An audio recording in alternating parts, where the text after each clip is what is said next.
They burned temples, banned Sanskrit, killed priests. But Hinduism refused to die. For 5,000 years, it has faced conquerors, colonizers, and critics. Yet it still breathes through mantras, festivals, and the Gita. This is the story of how Hinduism survived 5 invasions and why it still thrives today. 6th century BCE, the Persian Achaemenids conquered the northwest of ancient India, now modern-day Pakistan. They brought new languages, customs, and governors. But the Vedic tradition didn't collapse. It absorbed and adapted. Yajnas continued. Sanskrit thrived. Dharma remained unshaken. This was the first test. Could Hinduism survive without borders? The answer, yes. Alexander the Great crossed the Indus. His armies met fierce resistance and deep thinkers. Greek philosophers were stunned by Indian sages, the gymnosophists. They didn't destroy temples, they debated ideas. And when the Greeks left, Indian thought influenced them more than they influenced India.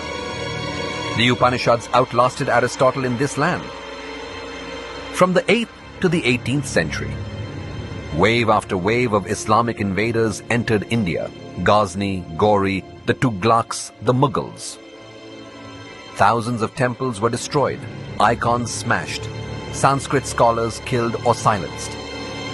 Sanskrit schools vanished, gurukuls turned to ashes, the sacred thread was outlawed in some regions.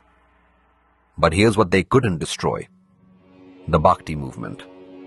While kings fought, saints like Mirabai, Tulsidas, and Kabir took Hinduism to the streets in local languages through poems and songs.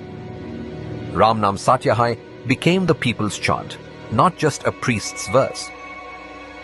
They tried to silence Sanskrit, but they awakened devotion in the people's tongue. Then came the British.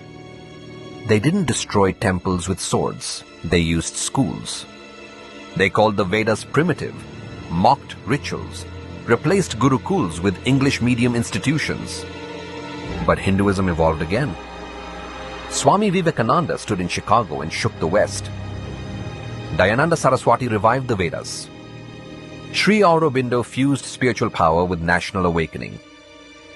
They tried to rewrite our past, but India rewrote its future. Even after independence, Hinduism faced a silent invasion, modern mockery. Temples were called superstition, Sanskrit dismissed as dead, Dharma ridiculed in elite circles. But what happened? Yoga spread across the world. The Gita became a leadership mantra. Diwali became a global festival. They tried to erase it through shame, but it rose through pride. So how did Hinduism survive 5 invasions across 5,000 years? Because it isn't just a religion. It's a living civilization. Like a banyan tree, cut its branches and it grows new roots. It bends but never breaks. Because it was never built by one prophet, one book or one ruler. It lives in billions, through prayer, through breath, through time. If this story moved you, don't let it fade.